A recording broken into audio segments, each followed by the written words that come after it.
Hello അസ്സാം വലൈക്കും നമസ്കാരം. അപ്പോൾ നമ്മൾ ഇന്ന് ചെയ്യാൻ പോകുന്നത് ഒട്ടും ഓയിലൊന്നും യൂസ് ചെയ്യാതെ നല്ല ഹെൽത്തി ആയിട്ട് ഉണ്ടാക്കിയെടുക്കാൻ പറ്റുന്ന നല്ലൊരു ഇഫ്താർ സ്നാക്കിൻ്റെ റെസിപ്പിയാണ്. അതായത് കണ്ണൂരുകാരുടെ സ്വന്തം കണ്ണപ്പത്തിൻ്റെ റെസിപ്പിയാണ്. അപ്പോൾ നമുക്കിതെങ്ങനെ ഉണ്ടാക്കാൻ നോക്കാം. അപ്പോൾ അതിനായിട്ട് ആദ്യം നമുക്ക് അരിയൊന്നും കുതിർക്കാനായിട്ട് വെക്കണം. ഞാനിവിടെ ഒരു 1/2 കപ്പ് പച്ചരിയും അതുപോലെ തന്നെ 1/2 കപ്പ് ജീരകശാല റൈസ്, നല്ല സ്മെല്ലുള്ള ടൈപ്പ് നമ്മൾ നെയ്ച്ചോറ് വെക്കാൻ ഉപയോഗിക്കുന്ന റൈസ് ഉണ്ടല്ലോ, അതാണ്. ഇനി ഇതിലേക്ക് കുറച്ച് പൊന്നിയരി കൂടി ഇട്ട് കൊടുക്കുന്നുണ്ട്. ഒരല്പം മതിയാവും, 1/4 കപ്പിൻ്റെ അടുത്ത്. ഇനി ഇത് നന്നായിട്ട് കഴുകിയെടുത്തതിന് ശേഷം ഒരു 4 മണിക്കൂറെങ്കിലും കുതിർക്കാനായിട്ട് മാറ്റി വെക്കാം. അപ്പോൾ 4 മണിക്കൂർ കഴിഞ്ഞു. ഞാനതൊരു മിക്സിയുടെ ജാറിലേക്ക് മാറ്റിയിട്ടുണ്ട്.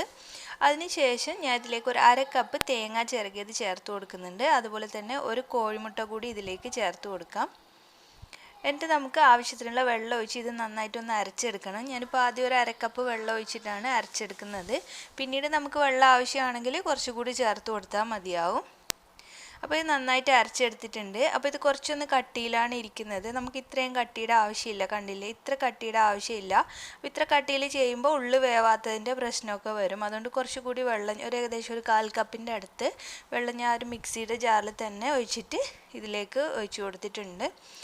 എന്നിട്ട് ഇതിലേക്ക് ആവശ്യത്തിനുള്ള ഉപ്പ് കൂടി ചേർത്തിട്ട് മിക്സ് ചെയ്തിട്ട് നമുക്ക് മാറ്റി വെക്കാം.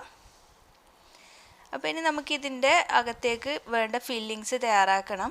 അപ്പോൾ നമ്മൾ അരി അരക്കുന്നതിന് മുമ്പ് വേണമെങ്കിൽ അങ്ങനെയും ഫില്ലിങ്സ് തയ്യാറാക്കി വെക്കാം. ഞാനിപ്പോൾ അരി അരച്ച് വെച്ചതിന് ശേഷമാണ് ഫില്ലിങ്സ് റെഡിയാക്കി എടുക്കുന്നത്. അപ്പോൾ അതിന് മുമ്പ് തന്നെ ചിക്കനൊക്കെ ക്ലീൻ ചെയ്തിട്ട് മാരിനേറ്റ് ചെയ്ത് വെച്ചിട്ടുണ്ടായിരുന്നു. കുറച്ച് ബോൺലെസ് ചിക്കൻ, ഏകദേശം ഒരു 200 ഗ്രാം ബോൺലെസ് ചിക്കൻ എടുത്തിട്ട് കുറച്ച് മഞ്ഞൾപ്പൊടി, മുളക് പൊടി, ഉപ്പ് കൂടിയിട്ട് നന്നായിട്ടൊന്ന് മാരിനേറ്റ് ചെയ്ത് വെച്ചിട്ടുണ്ടായിരുന്നു. അപ്പോൾ അത് നമുക്ക് കുറച്ച് വെളിച്ചെണ്ണ ചൂടാക്കി അതിലേക്ക് ഇട്ടിട്ട് നന്നായിട്ടൊന്ന് ഫ്രൈ ചെയ്തെടുക്കാം. അപ്പോൾ നമുക്ക് ഈ ചിക്കന് പകരം ചെമ്മീൻ അതുപോലെ തന്നെ ബീഫ് എല്ലാം വെച്ചിട്ട് നല്ല ടേസ്റ്റ് ഉണ്ടാവും. അപ്പോൾ നിങ്ങൾക്ക് ഏതാണോ താല്പര്യം അതിനനുസരിച്ചിട്ട് ചെയ്യുക. അപ്പോൾ ചിക്കന് ചെറിയ ചെറിയ പീസായതുകൊണ്ട് തന്നെ പെട്ടെന്ന് തന്നെ ഇത് നന്നായിട്ട് ഫ്രൈ ആയി കിട്ടിയിട്ടുണ്ട്. അപ്പോൾ ഞാനൊരു പ്ലേറ്റിലേക്ക് മാറ്റുകയാണ്. അതിനുശേഷം ആ സെയിം ഓയിലിൽ വേണം നമുക്ക് സവാളയൊക്കെ ഒന്ന് വഴറ്റിയെടുക്കാനായിട്ട്. അപ്പോൾ അതിന് മുമ്പായിട്ട് 1 ടീസ്പൂൺ അളവിൽ ജിഞ്ചർ ഗാർലിക് പേസ്റ്റ് ഞാൻ ഇതിലേക്ക് ചേർത്ത് കൊടുത്തിട്ടുണ്ട്. എന്നിട്ട് നന്നായിട്ടൊന്ന് മൂപ്പിച്ചെടുത്തതിന് ശേഷം ഏകദേശം ഒരു 3 വലിയ സവാള ചെറുതായിട്ട് ഇതുപോലെ കട്ട് ചെയ്തെടുത്തിട്ടുണ്ട്. അത് ഇതിലേക്ക് ചേർത്ത് കൊടുക്കാം. എന്നിട്ട് ആവശ്യത്തിനുള്ള ഉപ്പ് കൂടി ചേർത്തിട്ട് നമുക്കിത് നന്നായിട്ടൊന്ന് വഴറ്റിയെടുക്കാം. ഒരുപാട് വഴണ്ട് നമുക്ക് സോഫ്റ്റായി കിട്ടേണ്ട ആവശ്യമില്ല, ചെറുതായിട്ടൊന്ന് കടിക്കുന്ന രീതിയിൽ കിട്ടിയാലും മതിയാവും. അപ്പോൾ ആവശ്യമുള്ള ഉപ്പ് കൂടി ചേർത്തിട്ട് നമുക്കിതൊന്ന് വഴറ്റിയെടുക്കാം. ഇനി നമുക്കിതിലേക്ക് ഒരു 2 പച്ചമുളക് ചെറുതായിട്ട് അരിഞ്ഞത് ചേർത്ത് കൊടുക്കാം.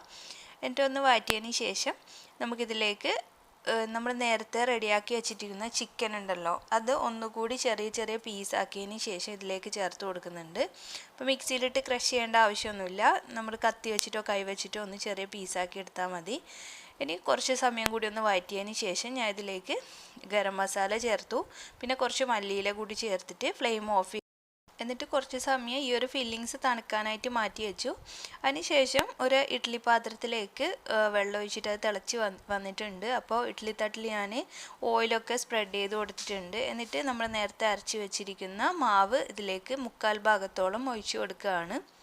നമ്മൾ സാധാരണ സ്നാക്ക് ചെയ്യുന്നത് പോലെ കുഴക്കലും പരത്തലും അങ്ങനെ ഒരുപാട് കാര്യങ്ങളൊന്നുമില്ല. ഇത് പെട്ടെന്ന് നമുക്ക് ചെയ്തെടുക്കാം, വേറെ പണീൻ്റെ ഇടയിലൊക്കെ ചെയ്തെടുക്കാൻ പറ്റുന്ന നല്ലൊരു സ്നാക്കാണ്. അതുപോലെ ഇഫ്താറിൻ്റെ സമയത്തൊക്കെ നമുക്ക് കുറച്ച് സമയം മുമ്പേ ചെയ്ത് വെച്ചാലും കുഴപ്പമൊന്നുമില്ലാത്ത നല്ലൊരു ടേസ്റ്റ് ആയിട്ടുള്ള സ്നാക്ക് തന്നെയാണ്.